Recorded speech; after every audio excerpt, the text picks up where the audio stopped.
तो चलिए फिर शुरू करते हैं आज का लेक्चर। आज हम करेंगे एक्सरसाइज 3.4 को स्टार्ट करेंगे एक्सरसाइज को, और इक्वेशन सॉल्व करने का नया मेथड सीखेंगे, क्रॉस मल्टीप्लिकेशन मेथड।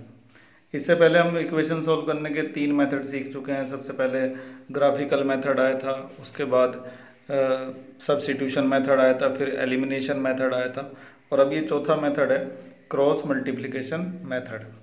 तो इसकी मदद से इक्वेशन सॉल्व करने के 2 तरीके हैं। या तो आप एक्स और वाई की वैल्यू निकालने के लिए इन फार्मूलों को याद कर लीजिए।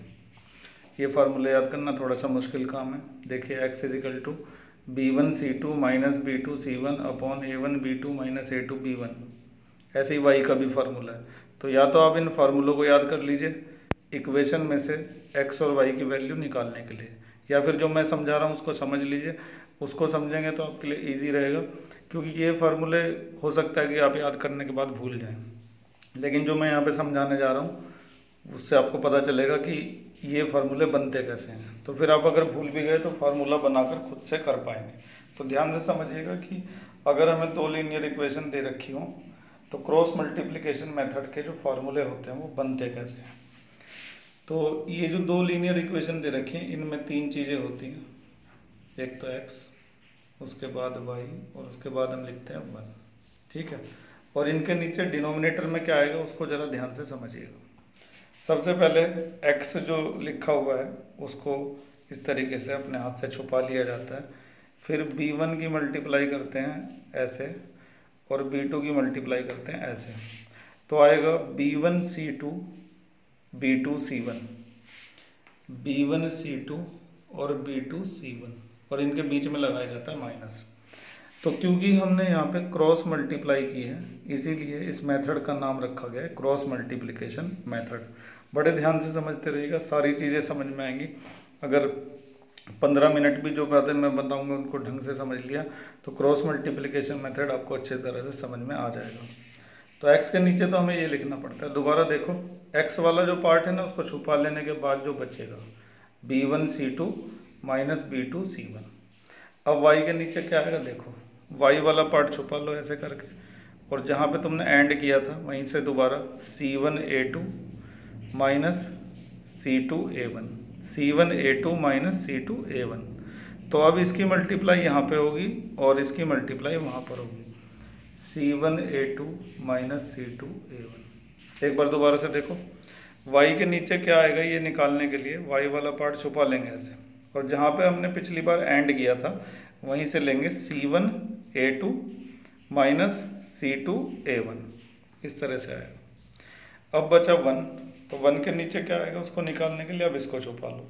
ठीक है, पिछली बार हमने a1 पे एंड किया था, ये देखो a1 पे एंड हुआ था, तो a1 से स्टार्ट करो, a1b2 minus a2b1, a1b2 minus a2b1।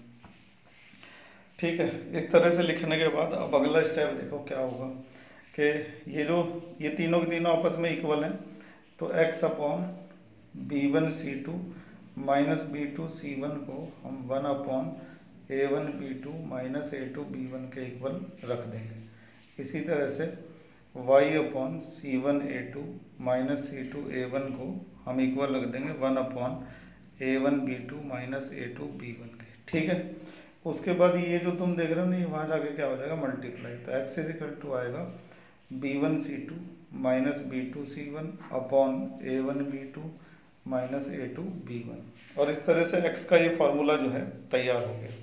ऐसे ही y का फार्मूला तैयार करने के लिए इसको हम वहाँ पे ऐसे करके मल्टीप्लाई कर देंगे। तो y इज इक्वल टू आएगा c1a2 minus c2a1 upon a1b2 minus a2b1। इस तरह से हमने x और y के फार्मूले तैयार किए हैं। तो मेरे ख्याल से इसको याद करने के बजाय, रटने के बजाय आप इसको समझ लीजिए ध्यान से। तो एक बार फिर समझते हैं कि ये चीज़ें आती कैसे हैं। सबसे पहले हम 3 चीज़ें लिखेंगे, x, y और 1। ठीक है, अब x के नीचे डिनोमिनेटर में क्या आएगा वो निकालने के लिए x वाले पार्ट को ऐसे करके छुपा लो। फिर जो बचेगा b1 into c2 minus b2 into c1, ये लिख दो। फिर y के नीचे क्या आएगा वो निकालने के लिए y वाला पार्ट छुपा लो, और जहाँ पे तुमने एंड किया था वहीं से स्टार्ट करो, C1A2 माइनस C2A1, ठीक है। फिर 1 के नीचे क्या आएगा वो निकालने के लिए इसको छुपा लो, तुमने A1 पे एंड किया था, अब A1 से स्टार्ट हो जाओ, A1B2 माइनस A2B1, ठीक है। तो इसको खुद से निकाल के ज़रूर देखिएगा। इस तरह से हमने क्रॉस मल्टीप्लिकेशन मेथड से x और y की वैल्यू निकालने के फार्मूले बना लिए। अब हम इनका इस्तेमाल कैसे करेंगे अपनी एक्सरसाइज में, देखते हैं आगे। अब ये है हमारी एक्सरसाइज 3.5 का फर्स्ट क्वेश्चन। ध्यान से ज़रा समझिएगा सवाल को। Which of the following pair of linear equation has unique solution, unique solution, no solution और इनफाइनाइटली मैनी सोल्यूशन। तो इन इक्वेशंस के बारे में बताना है कि इनके यूनिक सोल्यूशन है या नो सोल्यूशन है या फिर इनफाइनाइटली मैनी सोल्यूशन है। In case there are unique solution, अगर आपको यूनिक सोल्यूशन मिलते हैं, find it by using cross multiplication method, तो फिर उसको क्रॉस मल्टीप्लिकेशन मेथड से निकालना भी है। तो हमें क्या करना है कि इन दोनों इक्वेशंस के बारे में पहले ये पता लगाना है कि इनके यूनिक सोल्यूशन होंगे या नो सोल्यूशन होंगे या फिर इनफाइनाइटली मैनी सोल्यूशन होंगे। अब याद करो कि ये चीज़ मैंने तुम्हें कहाँ सिखाई थी। ये जो चीज़ें हैं unique solution, no solution, infinitely many solution, ये मैंने आपको सिखाया था एक्सरसाइज 3.2 में। तो मैं आपको एक बार वो दिखा देता हूँ जहाँ पे मैंने आपको ये चीज़ें सिखाई थी। देखिए ज़रा, ये मैंने बड़ी मुश्किल से अपने पुराने रिकॉर्ड में से ढूंढ ढांड के निकाला है। ये मैंने आपको एक्सरसाइज 3.2 में सिखाया था कि जब दोनों लाइनें एक दूसरे को एक ही पॉइंट पर क्रॉस करती हैं तो ऐसी लाइनों को कहा जाता है इंटरसेक्टिंग लाइन। और इस केस में जो सोल्यूशन होते हैं वो कैसे होते हैं, यूनिक सोल्यूशन।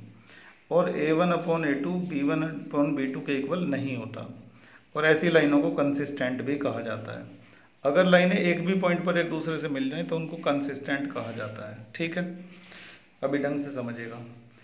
जब लाइनें एक दूसरे के पैरेलल होती हैं तो इस केस में कहा जाता है नो सॉल्यूशन, और ऐसी लाइनों को कहा जाता है इनकंसिस्टेंट। ऐसे केस में A1/A2 B1/B2 तो इक्वल होते हैं, लेकिन C1/C2 इक्वल नहीं होता। तीसरा केस होता है कोइंसिडेंट लाइनों का, जब दोनों लाइनें एक दूसरे के ओवरलैप कर जाती हैं, मतलब एक ही जगह पर दोनों लाइनें आ जाती हैं। ऐसे केस में कहा जाता है इनफाइनाइटली मैनी सॉल्यूशन। तो यूनिक सॉल्यूशन ऐसा होता है, नो सॉल्यूशन ऐसा होता है जब लाइनें एक दूसरे से मिलती नहीं हैं कहीं पर भी, और इनफाइनाइटली मैनी सॉल्यूशन ये होते हैं जब लाइनें हर जगह पर एक दूसरे से मिलती हैं। इसको कंसिस्टेंट कहेंगे, इसको भी कंसिस्टेंट कहेंगे, लेकिन इस वाले को कहेंगे इनकंसिस्टेंट। कंसिस्टेंट तब कहते हैं जब लाइनें एक दूसरे को मिलती हैं, चाहे एक पॉइंट पर मिले चाहे हर पॉइंट पर मिले, ठीक है। तो अगर यूनिक सॉल्यूशन है तो A1/A2 is not equal to B1/B2 होगा। नो सॉल्यूशन है तो पहले के दो इक्वल होंगे, तीसरा क्या होगा, अनइक्वल। और इनफाइनाइटली मैनी सॉल्यूशन है तो तीनों के तीनों क्या होंगे, इक्वल होंगे। अब ये चीज़ हमारे काम आने वाली है एक्सरसाइज 3.5 में, तो ध्यान से इसको समझिएगा ज़रा। तो फिलहाल हमें इस इक्वेशन के बारे में पता लगाना है कि इसका यूनिक सॉल्यूशन है या नो सॉल्यूशन है या फिर इनफाइनाइटली मैनी सॉल्यूशन। तो उसके लिए हमें वो सब निकालने पड़ेंगे, A1B1C1 A2B2 C2। तो निकालते हैं। A1 कितना है 1, B1 कितना है -3 और C1 कितना है -3, A2 कितना है 3, B2 कितना है -9 और C2 कितना है -2। देखिए जो बच्चे शुरू से देख रहे हैं, पूरा चैप्टर ढंग से पढ़ रहे हैं, उनको सारी चीज़ें समझ में आ रही होंगी, और जिनको समझ में नहीं आ रहा तो वो पहले पिछली एक्सरसाइजों को ध्यान से पढ़ें। सारी वीडियोस अवेलेबल हैं, आप उनको देख सकते हैं।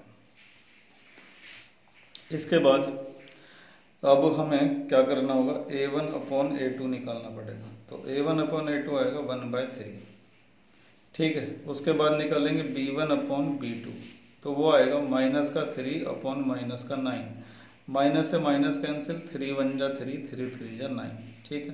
तो ये भी कितना आ जाएगा 1/3। शुरुआत के दो इक्वल जब आ जाते हैं तो फिर हमें तीसरा भी निकालना पड़ता है। तो अब हम निकालने वाले C1/C2, ठीक है। देखते हैं क्या आएगा।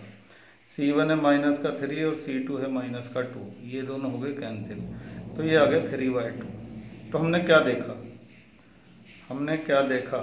हमने ये देखा कि A1/A2 तो B1/B2 के इक्वल है, क्योंकि ये भी 1/3 आ रहा है, वो भी 1/3 आ रहा है।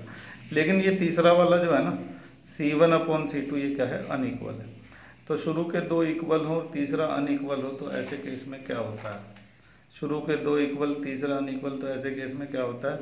No solution. लाइनें एक दूसरे के क्या हो जाती हैं? पैरेलल हो जाती हैं। तो मिलेंगी कहीं नहीं एक दूसरे से, लाइनें अगर कहीं नहीं मिलेंगी एक दूसरे से तो कोई सॉल्यूशन नहीं मिलेगा। ठीक है, तो शुरू के दो इक्वल तीसरा अनइक्वल, तो इसका मतलब हम क्या लिखेंगे? No solution. ठीक है, तो यानी कि ये वाली चीज़ हो गई, ये वाली चीज़ हो गई। लेकिन अगर यूनिक सॉल्यूशन आएगा तो फिर उसको क्रॉस मल्टीप्लिकेशन मेथड से निकाल के भी देखना पड़ेगा। फिलहाल हमारे फर्स्ट पार्ट में क्या आया? नो सॉल्यूशन आया। एक बार फिर से सवाल को समझ लेते हैं। सवाल ये था कि इन इक्वेशंस के बारे में बताओ कि इनके यूनिक सॉल्यूशन होंगे या नो सॉल्यूशन होंगे या फिर इनफाइनाइटली मैनी सॉल्यूशन होंगे। तो इसके लिए हमें ये सब निकालने पड़ते हैं।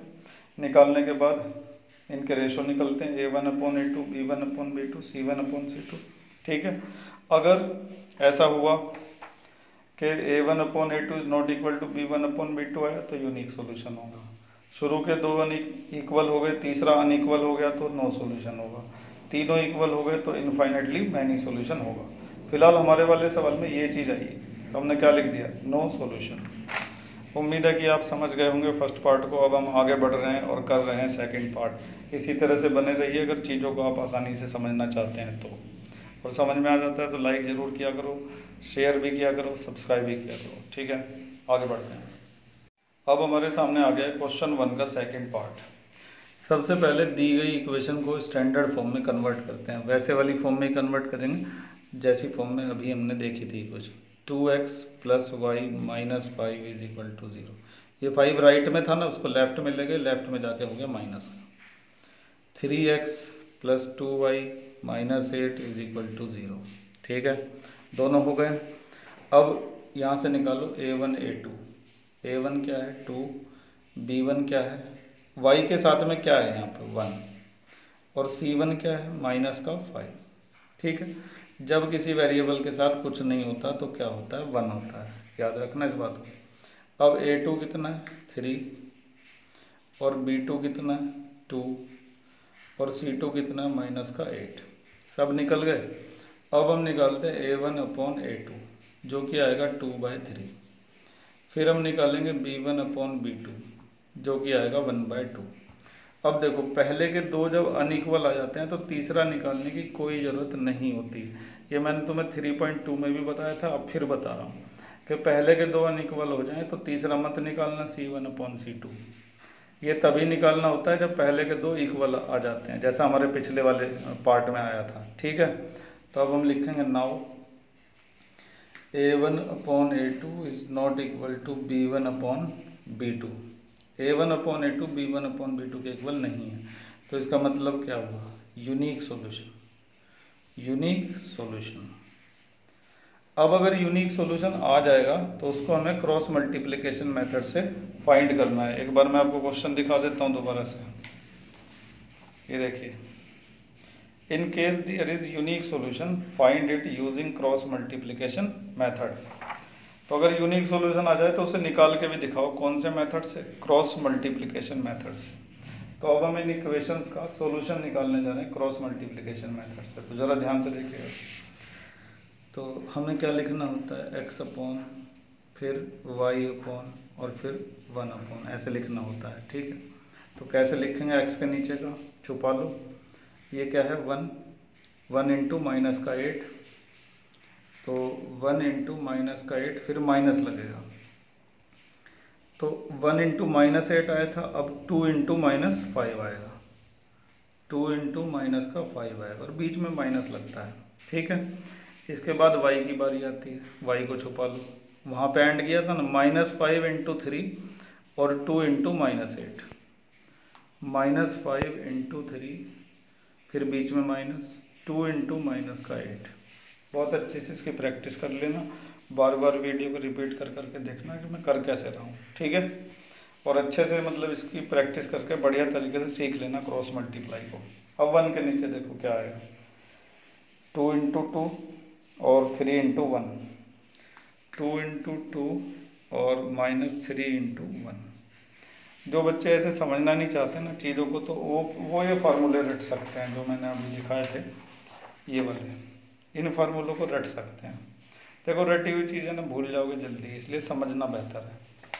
तो ये आ भी रहा है आसानी से समझ में, इसमें कोई ज़्यादा बड़ी बात नहीं है। जैसे x के नीचे हमें लिखना है तो क्या लिखेंगे, y का कोफिशिएंट 1 है, 1 की इसमें इंटू कर देंगे, 2 की इसमें इंटू कर देंगे और बीच में माइनस लगा देंगे, बस ऐसे करना है। ठीक है, अब ये जो पूरा है इसको थोड़ा सॉल्व करना होगा, देखिएगा ज़रा ध्यान से।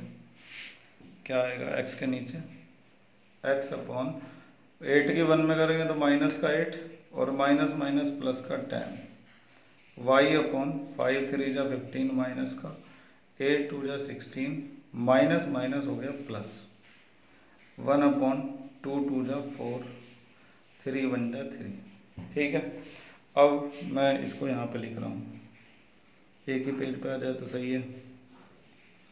अब x के नीचे क्या आएगा, देखो 10 में से 8 गया तो क्या बचेगा 2, y के नीचे क्या आएगा 16 में से 15 गया तो क्या बचा 1 और 1 अपॉन 4 में से 3 गया तो 1। ठीक है, अब क्या करेंगे, एक बार तो x बाय 2 को इसके इक्वल रखेंगे, ये क्या चीज़ है, ये 1 है। ठीक है, और एक बार y अपॉन 1 को भी इसके इक्वल रखेंगे। 2 की मल्टीप्लाई 1 में हो जाएगी तो x की वैल्यू आ जाएगी 2 और 1 की 1 में मल्टीप्लाई हो जाएगी तो y की वैल्यू आ जाएगी 1। इस तरह से हमने अपनी इक्वेशन को सॉल्व करके x और y की वैल्यू निकाल दी। पूरे सवाल को एक बार फिर से समझते हैं। हमें ये दो इक्वेशन दी गई थी, हमें ये देखना था कि इन इक्वेशंस के सॉल्यूशन कैसे हैं, क्या वो यूनिक सॉल्यूशन है या फिर नो सॉल्यूशन है या फिर इनफाइनाइटली मैनी सॉल्यूशन है।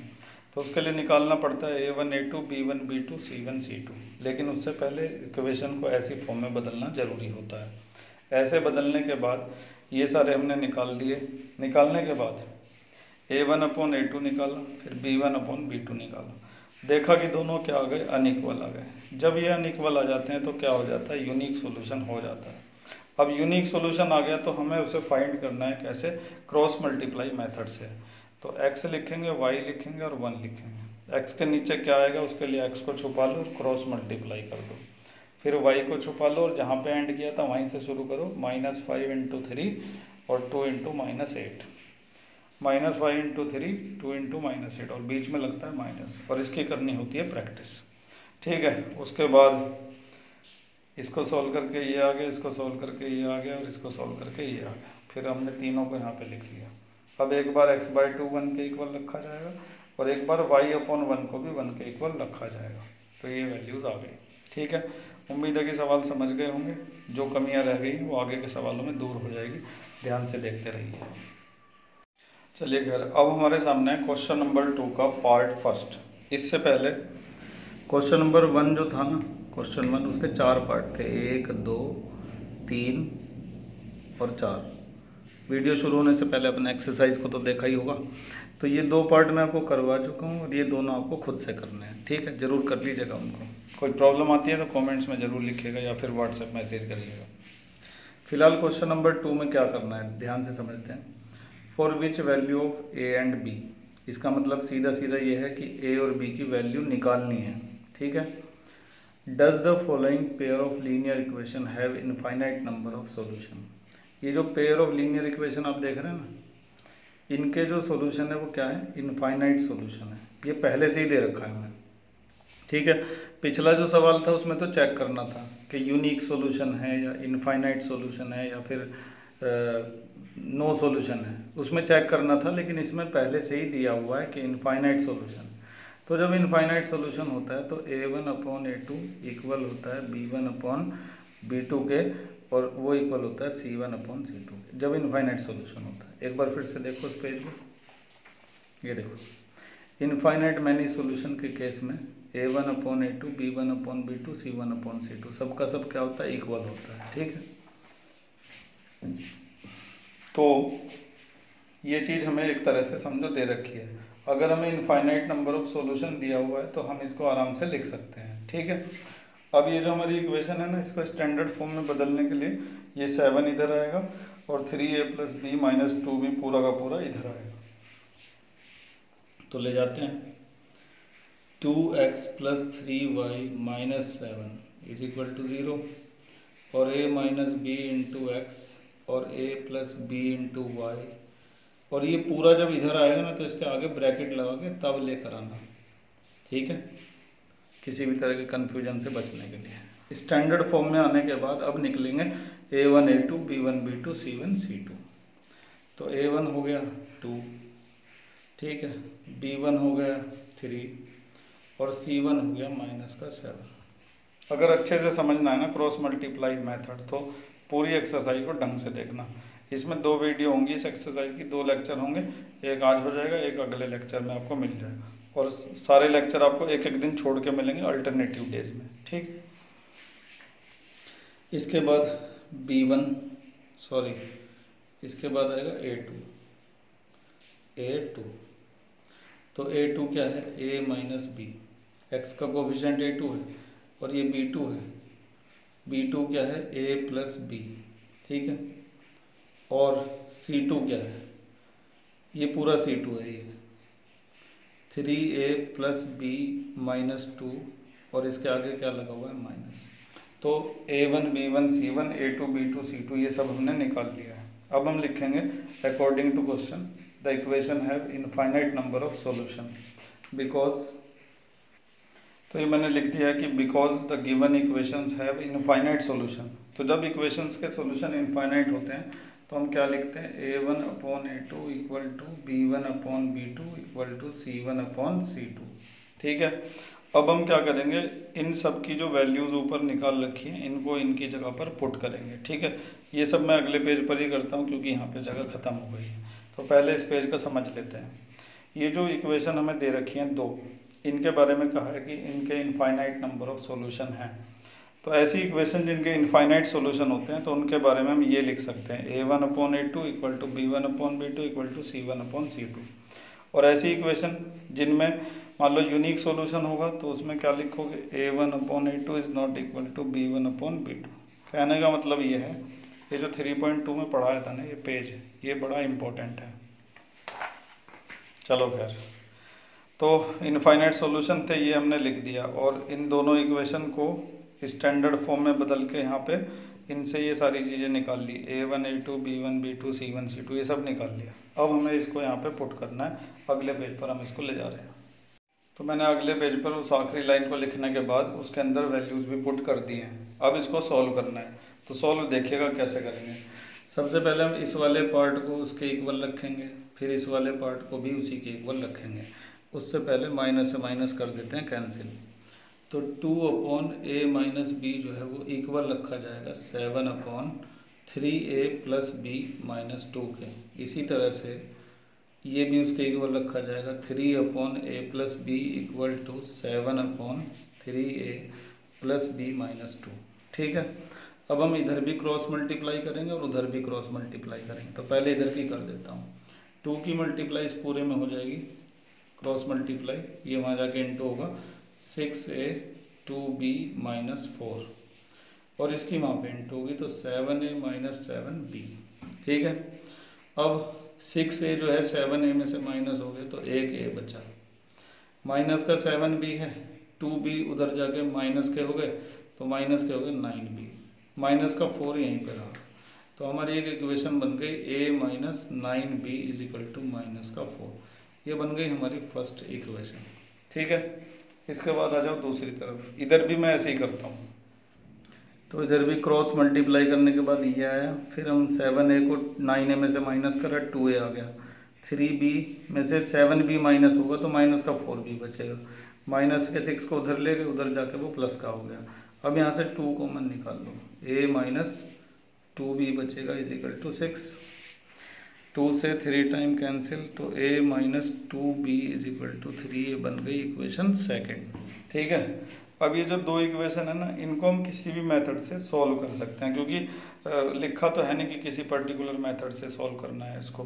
a और b की वैल्यू निकालने के लिए अब तक जो हमने मेथड सीखे हैं पीछे, elimination, substitution, graphical, cross multiplication, कोई भी मेथड लगा सकते हैं, ठीक है।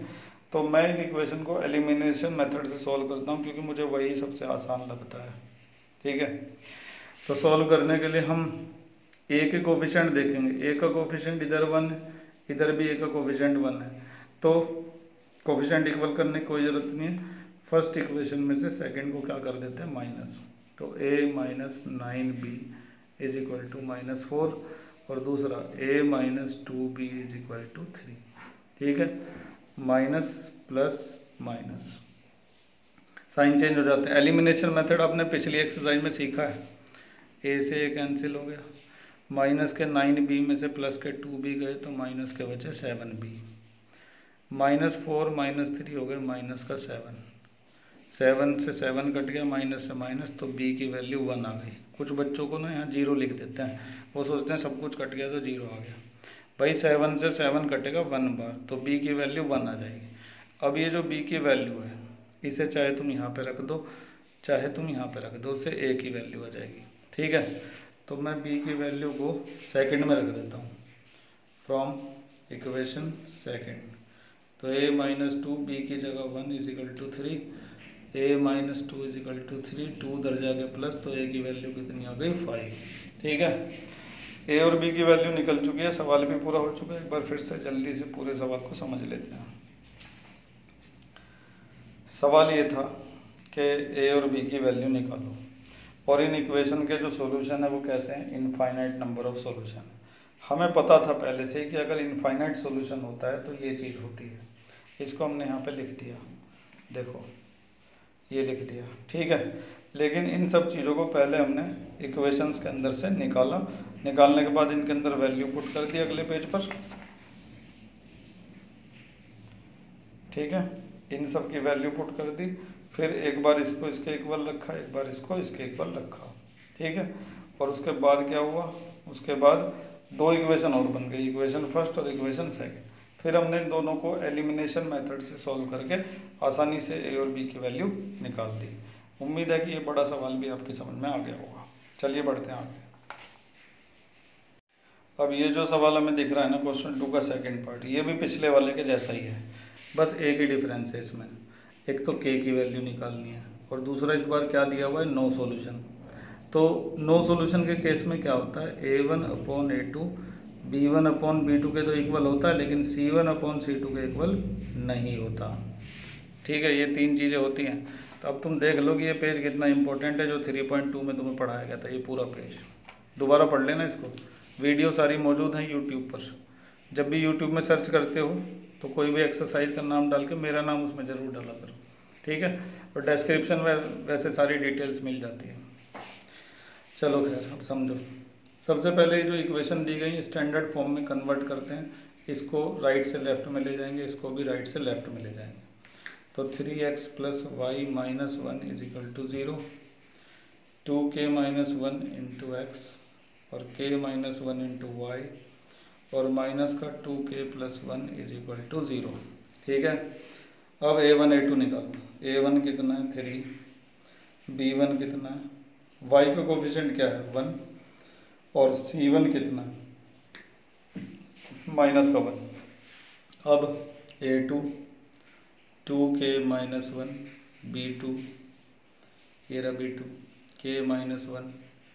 ठीक है, और c2 ये पूरा है, कांस्टेंट जो होता है ना पूरा का पूरा वो c2 होता है। ठीक है, ऊपर कांस्टेंट -1 था, नीचे वाले में कांस्टेंट ये है। सब लिखने के बाद इसके बाद हम लिखेंगे बिकॉज द गिवन, तो ये मैंने लिख दिया कि because the given equation have no solution therefore a1/a2 equal to b1/b2 not equal to c1/c2। अब हम इसके अंदर वैल्यूज पुट करेंगे ये सारी, और हम इसको ले जा रहे हैं अगले पेज पर। बिल्कुल हम क्वेश्चन 2 के फर्स्ट पार्ट की तरह से ही सब कुछ कर रहे हैं। चलो आगे बढ़ते हैं। तो इस तरह से मैंने अगले पेज पर वो पूरा लिख के उसके अंदर वैल्यूज पुट कर दिए हैं। अब हम इसको सॉल्व करने जा रहे हैं, तो बड़े ध्यान से ज़रा समझिएगा कि सॉल्व होगा कैसे। तो वैसे तो तीनों आपस में इक्वल हैं, किसी को भी किसी के इक्वल रखा जा सकता है। हम ये जो शुरुआत के दो है ना, इनको पहले सॉल्व करते हैं। 3/2k - 1 is equal to 1/k - 1। ठीक है, अब तक मैंने क्या किया था कि इसको लास्ट वाले के इक्वल रखा था, इस बार मैं आपको इसको इसके इक्वल रख के दिखा रहा हूँ। देखो तुम किसी को भी किसी के इक्वल रख सकते हो, क्योंकि ये दोनों जो है ना शुरुआत वाले ये तो इक्वल है, लेकिन तीसरा वाला जो है वो क्या है, अनइक्वल है। तो अगर आपको इसको इसको उसके इक्वल लिखना भी है तो अनइक्वल का साइन बीच में लेना पड़ेगा। तो पहले मैं इसको सॉल्व करता हूँ, क्रॉस मल्टीप्लाई इसकी इसमें और इसकी इसमें। तो 3k - 3 is equal to 2k - 1। 2k इधर आके माइनस हो गया 3k में से, तो k बचा, -3 उधर जाके प्लस हो जाएगा और k की वैल्यू इधर से कितनी आ जाएगी, 2 आ जाएगी। ठीक है, अब हम ये वाला जो है इसको इसके इक्वल रख देते हैं। तो 1/k - 1 is not equal to -1 minus का 2k + 1, माइनस से minus cancel, 1/k - 1 is equal to 1/2k + 1। Cross multiply इसकी इधर, और ये साइन है नॉट इक्वल टू का, तो ये इसमें इंटू कर दिया 2k + 1, और ये वहाँ पे इंटू हो गया k - 1, k इधर आके माइनस हो गया 2k में से, तो k बचा, 1 उधर जाके माइनस का 1, और एक माइनस का 1 पहले से, तो माइनस का 1 गया 2, और ये साइन है नॉट इक्वल टू। तो आपको यहाँ पे कुछ कंफ्यूज होने की ज़रूरत नहीं, आप किसी को भी किसी के इक्वल रख सकते हैं। तो पहले मैंने इन दोनों को इक्वल रखा, फिर मैंने इन दोनों को इक्वल रखा, और इससे पहले के सवाल में मैंने इसको इसके इक्वल रखा था। ठीक है, लेकिन यहाँ पे ध्यान रखने वाली बात ये जो साइन है ये नॉट इक्वल टू है। तो k की हमारे पास दो वैल्यू आई, एक तो k जो है वो 2k इक्वल है, और दूसरा k - 2k इक्वल नहीं है। ये वाला आंसर ऐसा ही है, इसमें मैं कुछ नहीं कर सकता, आपकी बुक में भी ऐसे दिया हुआ है। ठीक है, उम्मीद है कि ये वाला सवाल भी आपकी समझ में आ गया होगा। चलिए बढ़ते हैं आगे। चलिए खैर, अब हम करने जा रहे हैं आज का आखिरी सवाल। ये लेक्चर का लास्ट क्वेश्चन है, क्योंकि अगर मैं ज़्यादा करता हूँ तो लेक्चर काफ़ी लेंथी हो जाएगा, बाकी हम अगले लेक्चर में करेंगे। ठीक है, तो लिखा है solve the following pair of linear equation by substitution और क्रॉस मल्टीप्लिकेशन मेथड। ये जो इक्वेशन देख रहे हो इनको दो मेथड से सॉल्व करना है, सब्स्टिट्यूशन से और क्रॉस मल्टीप्लिकेशन से। तो सब्स्टिट्यूशन तो हमने पहले सीख रखा है, उस मेथड से तो आप करेंगे, एक इक्वेशन में से वैल्यू निकालोगे और दूसरी में क्या करोगे, सब्स्टिट्यूट करोगे। तो इस मेथड से तो तुम्हें खुद करना होगा। ये वाला मैं अभी दिखा देता हूँ, वैसे तो मैंने तुम्हें को सिखा दिया है इससे करना, लेकिन एक बार फिर से सीख लो। तो इस मेथड के लिए पहले इक्वेशन को स्टैंडर्ड फॉर्म में कन्वर्ट करेंगे। 8x + 5y - 9 is equal to 0, और 3x + 2y - 4 is equal to 0। ठीक है, उसके बाद क्या करेंगे, ये सब चीज़ें निकालेंगे। a1 कितना है 8, b1 कितना है 5, और c1 कितना है -9। फिर a2 कितना है 3, b2 कितना है 2, और c2 कितना है -4। ठीक है, उसके बाद लिखेंगे x/this, y/this, और 1/this। अब x के नीचे क्या आएगा देख लो, ये है ना x का, तो 5 × -4 और 2 × -9, 5 × -4, 2 × -9, और बीच में लगेगा माइनस। y के नीचे क्या आएगा, यहाँ पे एंड किया था ना, इसकी इसमें इंटू करो, -9 × 3 8 × -4, -9 × 3 और 8 × -4। ठीक है, अब 1 के नीचे की बारी आई, एक मिनट चेक कर लेता हूँ, -9 × 3 और 8 × -4। ठीक है, उसके बाद अब इसकी बारी आई, तो 8 पे एंड हुआ था पहला, 8 × 2 3 × 5, 8 × 2 और -3 × 5। इसकी काफ़ी प्रैक्टिस आपको करनी पड़ेगी, तभी आप इस चीज़ को सीख पाएंगे अच्छी तरह से। तो x/5 4 × 20 माइनस का माइनस प्लस 2 9 × 18। ठीक है, y/9 3 × 27 माइनस प्लस 8 4 × 32, 1/16 - 3 5 × 15। ठीक है, थोड़ा ऊपर करता हूँ, -20 में से 18 गया तो -2, y/32 में से 27 गया तो 5, और 1/1। ठीक है, अब एक बार इसको इसके इक्वल रखो, एक बार इसको इसके इक्वल रखो, तो रख देते हैं। x/-2 को किसके, ये क्या चीज़ है, ये 1 है, तो इससे x की वैल्यू कितनी आ गई, -2। ऐसे ही y/5 को 1 के इक्वल रखा, तो y की वैल्यू कितनी आ गई, 5। ठीक है, तो इस तरह से हमने क्रॉस मल्टीप्लाई मेथड से निकाल दिया है सवाल नंबर 3 का भी आंसर। तो ये आज का आखिरी सवाल था, बाकी जो सवाल हैं आपको अगले लेक्चर में मिल पाएंगे। तब तक अच्छी तरह से प्रैक्टिस कर लीजिएगा। सब समझ में आ गया हो तो लाइक करिएगा ज़रूर। जिन्होंने सब्सक्राइब नहीं कर सब्सक्राइब ज़रूर करिए। सब्सक्राइब करने से क्या है कि जितनी भी वीडियो अब तक मैंने डाली होंगी तुम्हारी, और वो सारी तुमको मिल जाएंगी। नहीं तो थोड़ा वीडियो ढूंढने में परेशानी होती है, और कैसे वीडियो ढूंढ सकते हो मेरी सारी की सारी, वो मैंने डिस्क्रिप्शन में सब लिखा हुआ है। ठीक है, तो आज के लिए बस इतना ही। Thank you.